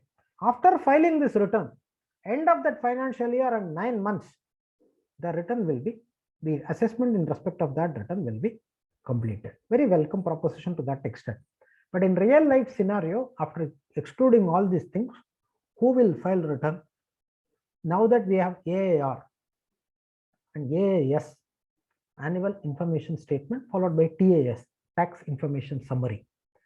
In this case, something comes not only for current year, also for earlier year. Now we see earlier year, we come to know something. Now we have to wait whether 148 will come for that or not to report it. After the end of the assessment year, you can't file it on. Now if the assessee says, yes, I forgot. Now AAS says that we have got that information available with the department. I'll now file. Pay tax together with interest minus the TDS, etc. Add 25% if it is 12 months from the end of the relevant assessment year. Add 50% if it is 24 after 12 months, before 24 months, so that you don't need to wait for 148 proceedings. To that extent, wherever already data available with the department, assay may go. But already scrutiny started, reassessment started, assessment completed, the cases cannot come into that particular scenario. Now, assessing authorities. 13th of August 2020, the faceless assessment scheme came, whereby all the regular officers who were handling assessment, the jurisdiction went to faceless assessment. Jurisdictional assessing officers manually could not continue assessment proceedings. Now, at the same time, the power of carrying out survey by the jurisdictional assessing officer withdrawn. Who alone can do survey? Investigation wing, TDS department. Within the income tax department, TDS wing can do. Now government says we will create one more authorities within the department. The authority is subordinate to Chief Commissioner or Director General of Income Tax, so prescribed for this purpose to carry out survey. We will authorize them. Apart from wing, apart from TDS, one more case will come. But jurisdictional assessing officers, they have not said. One more people can come to carry out survey. Now, some cases where a search or survey takes place, assay offers income, afterwards computation takes place, Then assessee says, yes, I've agreed to offer 1 crore of rupees. I've got 5 crore unabsorbed depreciation. Unabsorbed depreciation, this 1 crore is offset. I'll be entitled to carry forward 4 crore. 4 crore I'll carry forward. In future, when I've got 5 crore income, that time 4 crore I'll reduce, 1 crore I'll pay tax. Today, I'm not required to pay any tax at all, which resulted in department not able to collect tax. It can only prohibit that portion of the income, reducing the tax carry forward, the loss carry forward. Government is unhappy with that. Therefore, they come up with a proposal to say, in case of search, survey, requisition, offer made on account of anything found during the course of such survey requisition, that portion of the income will not be eligible to be set off against brought forward depreciation loss, business loss. So on this income you pay tax, that loss you preserve and carry forward for future. So now what happens? The assessee has got 1 crore carry forward loss. He has created that 1 crore by various expenses, etc. And there is an evidence to suggest 20 lakh rupees he has concealed. And that was identified in a survey. Yes, I have in 1 crore is because of this 20 lakh. Otherwise, my original loss is only 80 lakh. Now I'll carry forward 80 lakh for future. Government says carry forward 1 crore for future. For this 20 lakh, pay tax. Because you have indulged in this activity, pay tax. So that's the likely to be the difficulty. In case of search, survey, requisition, the days are going to be very, very tough. Very, very tough. After introduction of 271 AAC, read with 115 baby E, post demonetization, source not explained, asset noticed, expenditure noticed, credit found, then it will result in 60% tax, 25% surcharge thereon, therefore 75 effective rate, 4% education cess, that means 78%. And by the time they levy tax, 21 months would have expired. So 21-22% interest, then 6% penalty. So 78, 21, 109 plus 6, 115% will be minimum payout if these things are taking place. Then 1420 onward, section 271 AAD came, which went on to say, if you make an entry with an intention to evade tax, whether or not you evaded tax, on that amount, 100% penalty. And if the other person helps you to make an entry by supplying invoice, bogus, etc., for other person, this officer can charge equivalent amount penalty. So now these are all getting complex. So therefore, one single transaction may throw upon so many issues. Therefore, one has to be extremely careful. Suppose you omit to make an entry, waste sales not recorded, subsequently identified. Say for example, 5 lakh, waste sales not accounted, received from somebody, noted down, available. Now, 271 AAD will say you omit to make this entry with an intention to evade tax. So 5 lakh rupees. And that entry says on one day yes, it is 5 lakh rupees. Therefore, 269 ST violation, equivalent amount penalty under 271 DA, another 5 lakh. And you will be agreeing to offer because survey has taken place. 5 lakh into 30%. So 5 lakh income noticed. What will happen now? 5 lakh into 30% plus 5 lakh under 271 DA plus 5 lakh under 271 AAD. This is how the law gets complex. So search, survey, requisition, going to be tough time in the days to come. One has to be extremely careful. Then cryptocurrency related changes. Of course, law is attempting to recover something to say whether it is legal or illegal. We don't worry. You receive money, whatever original cost you have incurred, for the incremental number, 30% tax. See, income definition is not amended. The head under which it is taxable is not stated. Rate of tax is prescribed under section 150 BBH to say sale profits minus cost, no other expenditure, no other loss will be carried forward. This year you have profit, fine, you pay tax. Last year you had a loss, you want to set off, nothing. This year you have a loss, you can't set off against other income, you can't carry forward. Income is there, pay. But this year put together, one currency profit, one currency loss, you set off. Within this source, ultimately it results in profit, pay tax. Loss not allowed to be carried forward, not allowed to be set off. But the irony here is, if a resident receives money, the payer, who may or may not be resident, needs to deduct tax at the rate of 1%. So if I sell cryptocurrency, I receive money, the payer to me, I do not even know who is paying me, should deduct tax at the rate of 1% on the consideration. That is going to really throw a lot of challenge. How he will get TAN, he will file quarterly returns, ETDS return, issue me form 16A. All that is going to be really going to take its own issues. Now coming to the last leg of our discussion, assessment, some changes are made to see that last year some reassessment related sections were worded slightly with some errors, and therefore they are seeking to alter that. Earlier last year they said that 6 years is reduced to 3 years, and the scope of reassessment can be only for 2: audit party objection and flag in the system. Now they are adding few more changes. The audit party objection, they originally said final objection, now all audit party objection. Then they say, the information coming from double taxation avoidance agreement, information coming from 135A cases, that list is slightly increasing to add 3 more cases. Then appeal related aspects, we can say department passes an order, we succeed in appeal by quoting a tribunal judgment, high court judgment. High court judgment, we are saying judgment in our favor. So CIT appeal allows our case. Now department has, against the original high court judgment, department has gone on to Supreme Court pending. Now department confidently believes that high court judgment will be reversed. Now what they will do, against this CIT appeal verdict, they'll go to tribunal. Till the matter is heard and decided by Supreme Court, department will keep pursuing the matter. So it will go to one after the other for all assessees, they'll keep moving. So that will, departmental appeal will keep increasing. Assessee has to continue to contest.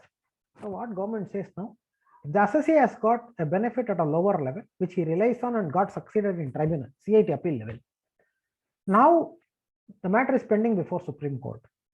In other case, or assessees next year or all other assessees, the assessee agrees, will only file an information to the appellate authority saying we are relying on our appeal before the Supreme Court. If our appeal before Supreme Court goes in our favor, we will file an appeal against this case. If it goes against, we will keep quiet. If the assessee agrees for it, we will not today file an appeal. We will only give you information that this is also in the pipeline. Tomorrow before Supreme Court, we succeed, we will revive this matter and come back to you. So it's a welcome move. Instead of filing appeal again and again, they are planning to give a notice and keep the matter pending till such time the appeal comes up. Coming to TDS, couple of changes have come. One change which I personally feel not that very revenue generating exercise, but still they are coming up with this. Say for example, 1 crore is the stamp duty value of a property. We know that section 50C, 43CA, 56(2)(10), 10% variation, no need to pay tax on that incremental value. Stamp duty value 1 crore. 93 lakh rupees is the agreed consideration.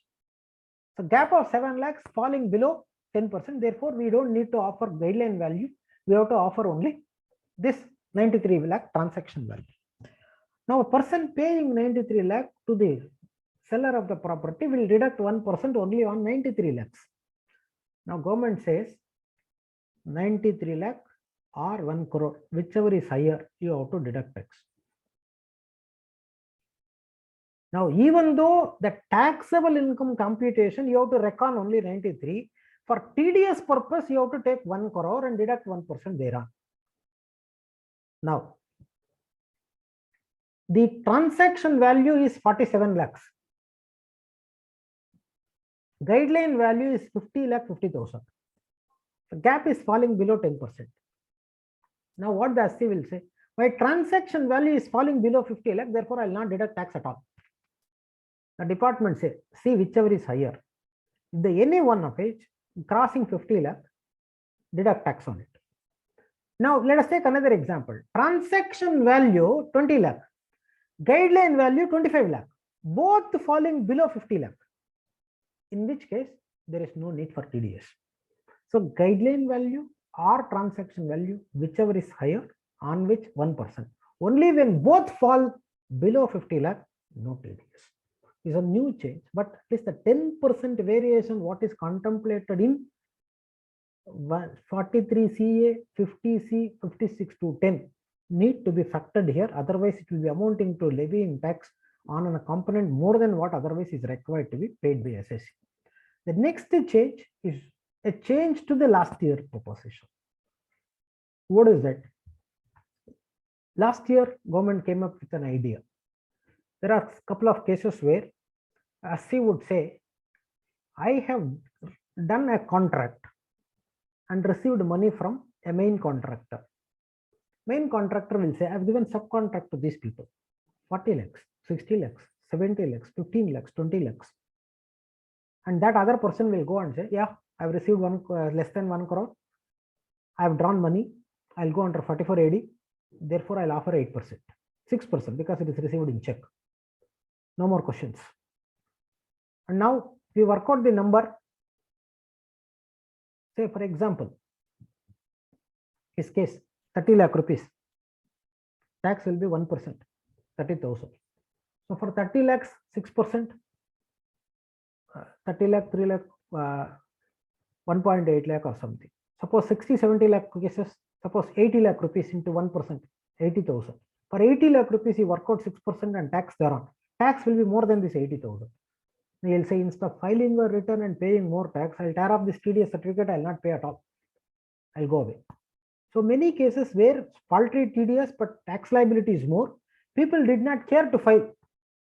So therefore, government thought, leaving this year, last 2 years consecutively, 113 one due date crossed for both the years, but that gentleman did not file return.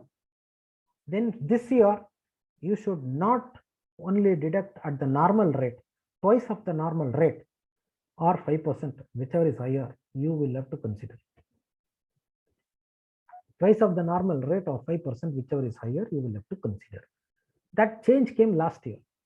So when that person did not file return of income, and for him, his TDS 50,000 or above, how will we know he had TDS and TCS from all other parties, including from us, 50,000 or above? Government said, we'll come with a mechanism, don't worry. You go to login, put his PAN, we will say whether he has defaulted or not. If he is a person who did not file return for 2 years, we mentioned so, from that day you apply higher rate. Subsequently, he files a return, we remove him from the list. You check again. The list says he is not a defaulter.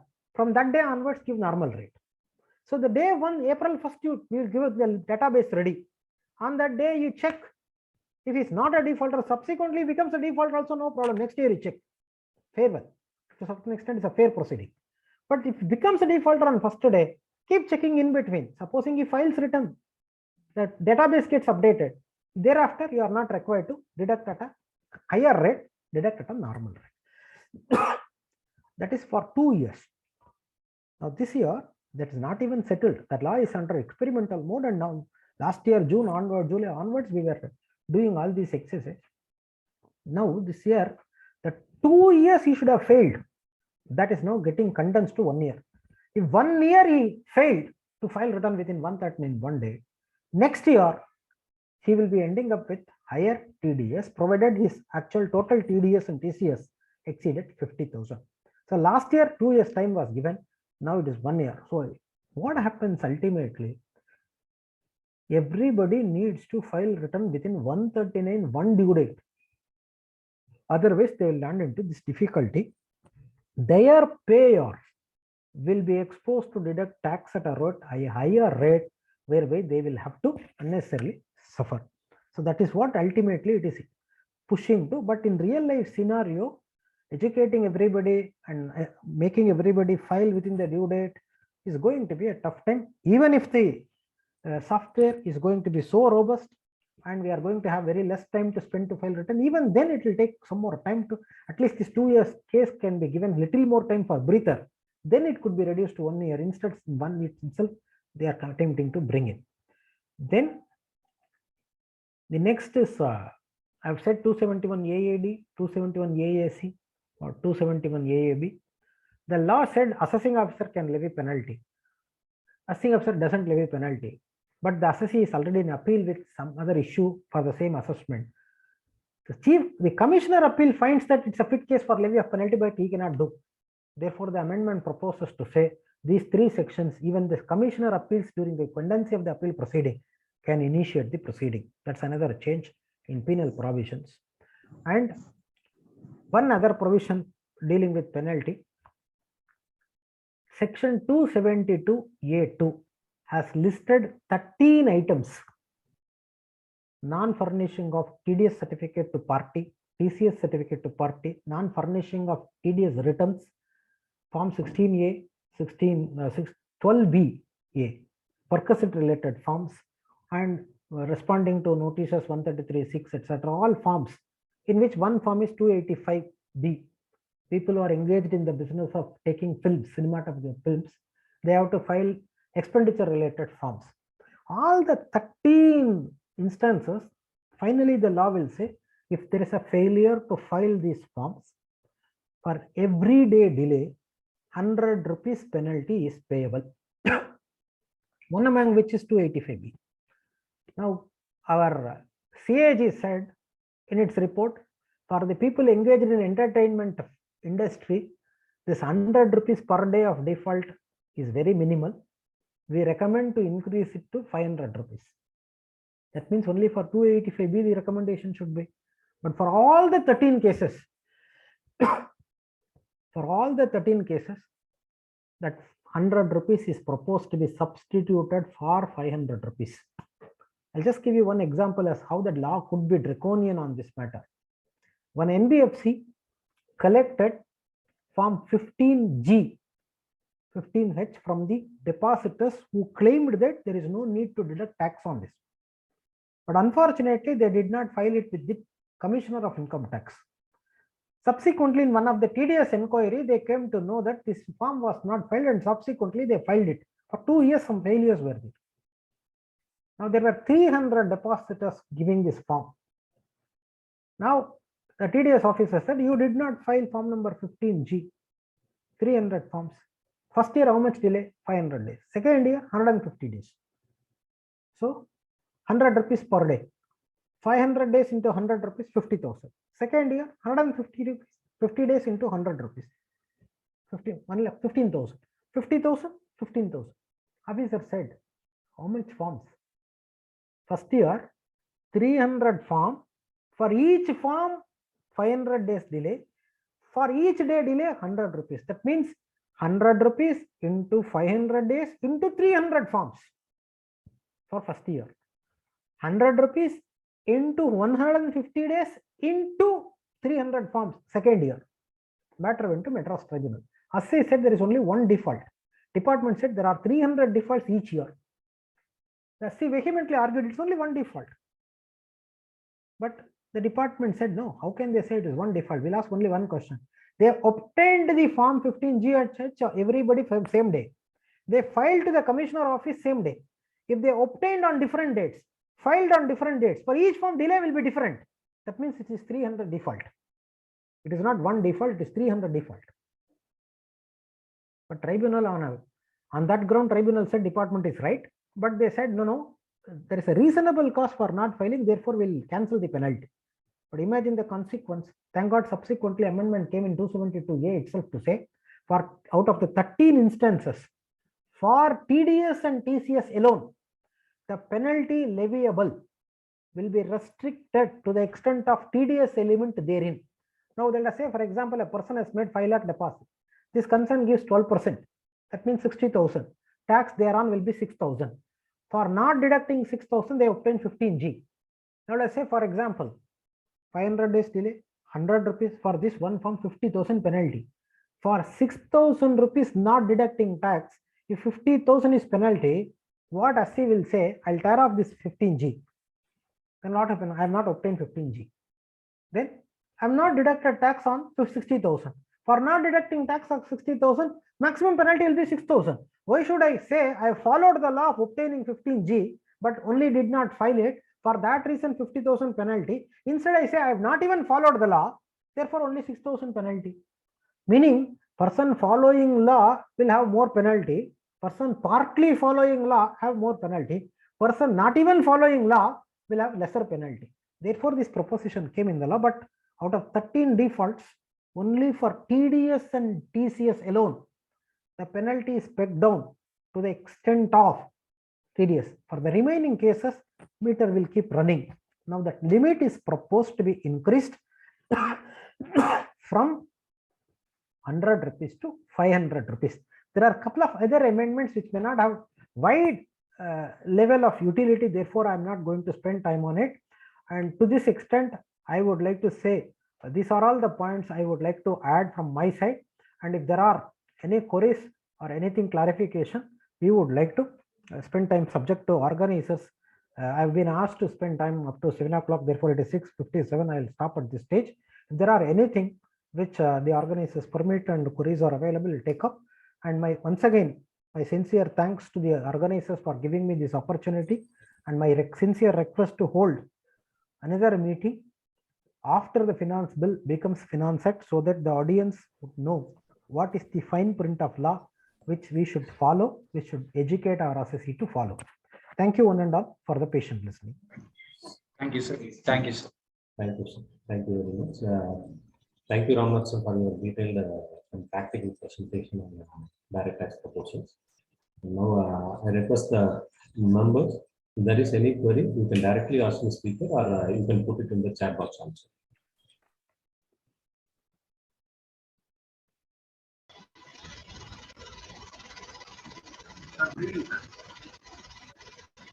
Hello, Ramu. Good evening.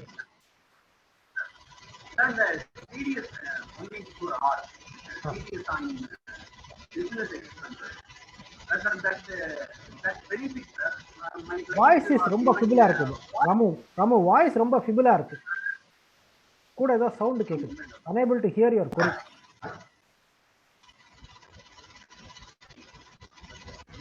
Fan ஏதோ ஓடுற மாதிரி sound கேக்குது. Background music இருக்கு. ஆமாங்க sir. BGM கொஞ்சம் control பண்ணா நல்லா இருக்கும். கேக்குதுங்களா சார்?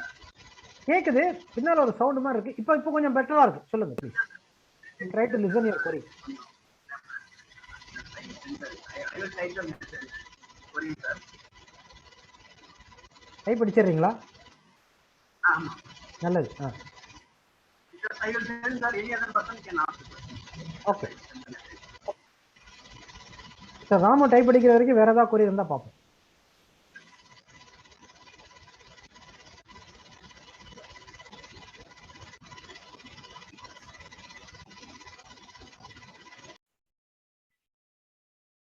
சார் அந்த 56 சொன்னீங்க இல்லைங்க sir, donation income from other sources. ஆமா. இப்போ ரீசெண்டா வந்து அந்த டொனேஷன் வாங்கின சைல்டு வந்து ரொம்ப இதா இருக்குன்னு சொல்லிட்டு அந்த க்ரோர் எல்லாம் வாங்க. கரெக்ட். அதெல்லாம் பெரிய இஷ்யூ இல்லைங்க சார். அந்த மாதிரி டெஃபினெட்லி அதெல்லாம் அந்த சேரிட்டபிள் ட்ரஸ்ட் மூலமா வாங்கி இருந்தாங்கன்னா சேஃப். அதாங்க சார். இப்போ வந்து ஃபேஸ்லெஸ் ஸ்க்ரூட்னி வேறங்க சார். எப்படி நோட்டீஸ் ரிப்ளை பண்றது? அது பெரிய அமௌண்ட் இல்ல, க்ரோர் அண்ட் க்ரோர் அவங்க அக்கௌண்ட் நம்பர் கொடுத்துறாங்க, வந்துருது. எஸ், பெரிய இஷ்யூங்க சார் அது. ஒரு இப்போ இதுல வந்து இன்னும் ஒரு ஃபேசட் என்னன்னா, அந்த ஹாஸ்பிட்டல் வந்து சேரிட்டபிள் ட்ரஸ்டா இருந்ததுன்னு வைங்களேன். கரெக்ட்டுங்க. ஒரு வியூ என்ன எடுக்கலாம்னா, ஹாஸ்பிட்டலுக்கு கொடுத்தாங்க, அந்த ஹாஸ்பிட்டல் எனக்கு ஃப்ரீயா செஞ்சு கொடுத்தது. செஞ்சு கொடுத்து கரெக்ட். சேரிட்டி தான். இதே ராயல் கேர் மாதிரி லிமிடெட் கம்பெனியா இருந்துச்சுன்னு வைங்க, பணம் நேரம் அங்க போயிருச்சு, கேஎம்சிஹெச்சுக்கு போயிருச்சுன்னா இன்னும் நிலைமை காம்ப்ளிகேட் ஆயிடும். அதனால கொஞ்சம் அந்த மாதிரி அப்பீல் கொடுக்குற போது ஒரு சேரிட்டபிள் ட்ரஸ்ட்டை இன்வால்வ் பண்ணிட்டா ரெசிபியன்ட் இதெல்லாம் தோணாது. பாவம் 56 ஸ்டூடெண்ட்ல இவ்வளவு குழப்பம் இருக்குங்கிறதுனா அன்னைக்கு தேதியில பணம் வந்த பார்ட்டி எப்படியாவது ரெக்கவர் ஆகி கூட்டு வந்தா போதுன்னு இருக்கிற போது தோணாது. பட் இது ரியலி அப்புறம் வந்து என்னடா இது கொஞ்சம் யோசிச்சுருக்கலாமே, இல்லைன்னா பெரிய தகராறா போகுதுன்னு யோசிக்க தோணும். அண்ட் நாளைக்கு அந்த பேங்க் அக்கௌண்ட்ல ஏதாவது ஒரு அந்த ஹாஸ்பிட்டல் வந்து லிஸ்ட் எடுத்துறாங்க, ஹார்ட் சர்ஜரி பண்ணவங்க லிஸ்ட் எல்லாம் கொடுங்கன்னு எடுத்துட்டு உங்களுக்கு எல்லாம் வந்து உங்களுடைய டிராயிங்ஸ்ல இது இருக்கான்னு பார்க்க போறோம்னு லெட்டர் அனுப்பிச்சு வைங்க. கரெக்ட்டுங்க சார். அன்னைக்கு வந்து ஃபேஸ்லெஸ் நடக்கும்போது அந்த ஆபீசர் எந்த ஊர்ல இருப்பாரு, அதுதாங்க சார், அதான் சொல்ல வரேன். 2 வருஷம் 3 வருஷம் ஆயிருக்கவே இருக்காது. ஆமாங்க. சிம்பதியை எக்ஸ்பிளைன் பண்றதுக்கு ஒண்ணுமே இருக்காது. We came to know that in your name hospital received X lakhs rupees. So whether your bank account has got this detail அப்படின்னு மட்டும் ஒரு 133(6) ஒரு நோட்டீஸ் வந்துச்சுன்னா என்ன சிம்பதியை சொல்ல முடியும்? ஒண்ணுமே பண்ண முடியாது. அதனால கொஞ்சம் கேர்ஃபுல்லா இதை செய்யறது நல்லது. Correct correct.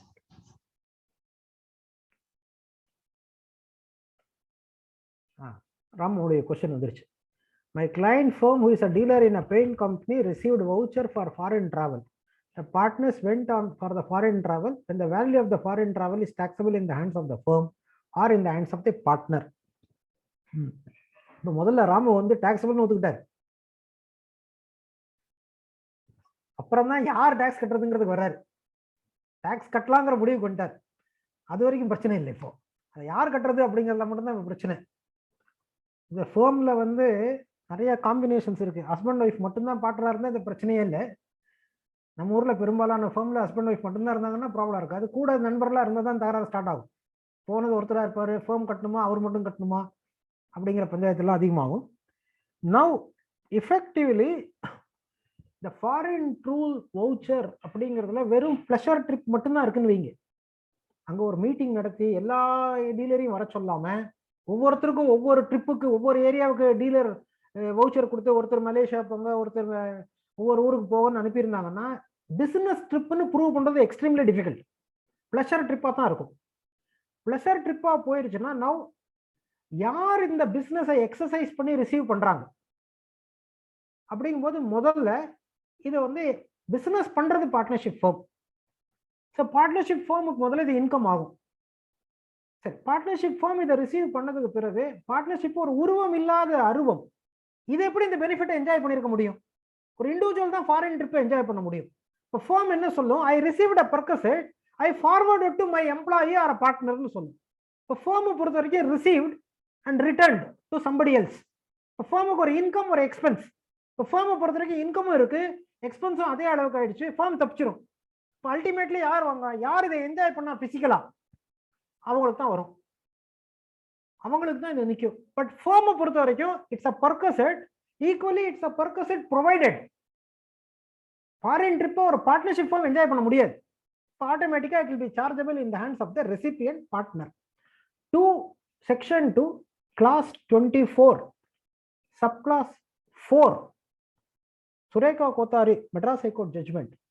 If there is a foreign travel expense either by a partner or a relative of a partner where the partner has a substantial interest, will be chargeable as income in the hands of the recipient. நார்மலா நம்ம ஊர்ல foreign travel எக்ஸ்பென்சஸ்க்கு husband wife போயிட்டு வந்தாங்கன்னா officer பார்ட்னர்ஷிப்ல dissolve பண்ணுவார். அந்த கேஸ்ல officer என்ன பண்ணார், ஃபேர்மை விட்டுட்டாரு. பார்ட்னர் போனாரு, நீங்க வந்து பிசினஸ் ட்ரிப் மீட்டிங் பேச போனாரு, ஒத்துக்கிறோம். பார்ட்னர் சம்சாரமும் கூட போயிருக்கு, அது என்ன மீட்டிங் பேசுது சார், அதை ஃபேர்ம்ல டிசால்வ் பண்றீங்களா? அதெல்லாம் முடியாதுன்னு நிறைய ஜட்மெண்ட் இருக்குன்னா நான் அதுல டிசால்வ் பண்ண போல. அந்த அம்மாவுக்கு இது இன்கம், அது ஃபாரின் போயிட்டு வருது இல்ல, அந்த அம்மாவுக்கு இது இன்கம்னு சொல்லி அவர்கிட்ட டாக்ஸ் போடும்போது அசஸிங் ஆஃபீஸர் வந்து இந்த அம்மாவுக்கு டாக்ஸபிள் இன்கம்னு சொல்லிட்டாரு. Matter travelled up to Madras high court. அந்த இடத்துல அசஸிங் ஆஃபீஸர் எடுத்த ஸ்டாண்ட மெட்ராஸ் ஹைகோர்ட்ல லாயர் எப்படி கொண்டு போனார்னா, section 2 clause 24 income definition subclause 4ல any benefit or a perquisite received by a person who is a relative of another person who has a substantial interest in a business, for this relative it's an income. இப்போ நீங்க foreign போயிட்டு வந்தீங்க, உங்க husband அந்த ஃபார்ம்ல 20% மேல பார்ட்னரா இருக்காரு, உங்களுக்கு இது இன்கம் சார்ஜபிள் டு டாக்ஸ்னா மெட்ராஸ் ஹைகோர்ட் சுரேகா கோத்தாரி கேஸ்ல ஆமான்னு சொல்லிடுச்சு. அப்போ இப்போ ஃபாரின் டிராவல் எக்ஸ்பென்ஸுக்கு பார்ட்னர் போயிட்டு வராரு, பார்ட்னர் ஸ்பௌஸ் போறாங்கன்னா the recipient is getting the benefit or a percent. Form உருவம் இல்லாத அமைப்பு, அதுக்கு டாக்ஸ் வரும், பட் அதை டிடக்ஷன் கிளைம் பண்ணிடும். அப்போ அல்டிமேட்லி டாக்ஸ் பே பண்ண வேண்டியது பார்ட்னர் கன்சர்ன். ஃபார்ம் மட்டும் கட்டுறேன்னு சொன்னா என்ன சார் ஆகும்னா, ஃபார்ம் கட்டுறேன்னு சொல்லிட்டு கட்டிடலாம், கட்டினதுக்கு பிறகு பார்ட்னரையும் திரும்ப பிறகுறாங்கன்னு வைங்க. ஃபார்ம்ல ஆல்ரெடி கட்டி தொலைச்சிருப்போம், திரும்பவும் பார்ட்னர் கட்டுற மாதிரி ஆயிடும். ஃபார்ம்ல கட்டிட்டு கிளைம் பண்ணிட்டோம் அப்படின்னா கட்ட வேண்டியது இல்லை, அட்லீஸ்ட் ஒரு இடத்துல கட்டிட்டு தப்பிச்சிடலாம். வாலண்டரியா ஃபார்ம்ல கட்டிட்டோம்னு சொல்ல போனா பார்ட்னர் ஹேண்ட்ஸ்ல தகராறு ஆயிடும். இதை கொஞ்சம் கவனிச்சுக்கணும். I think your query is answered, Ramu.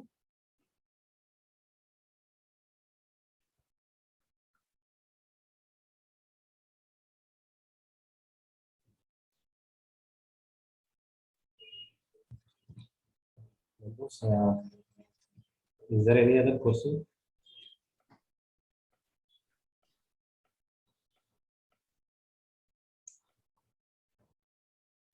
I think so, sir. Chairman, sir, shall we wind up? Okay.